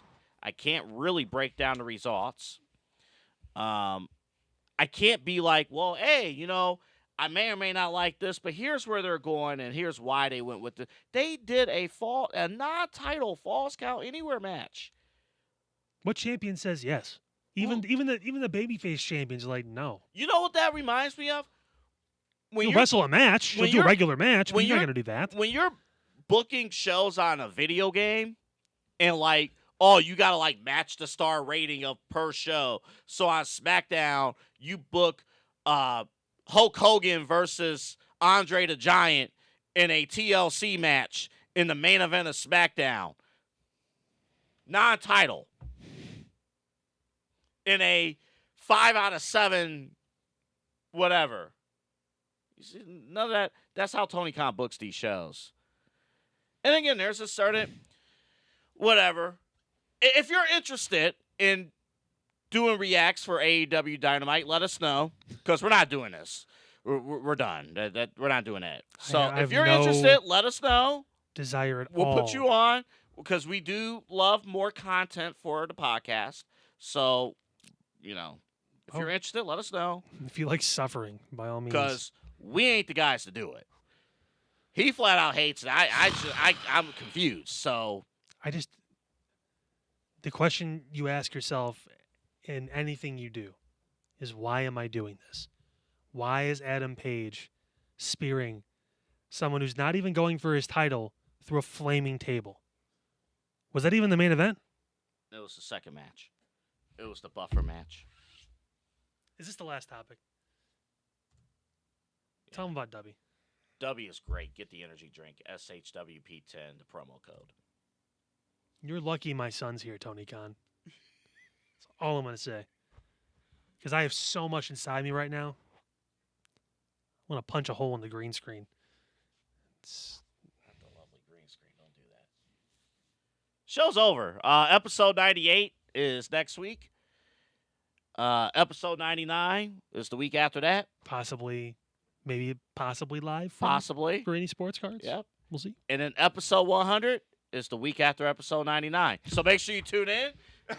Good for you. You can count. What is episode 101, folks? After After episode 100. Very good, class. I knew the answer to that question. Now go ahead, book a wrestling show. We're done. Already?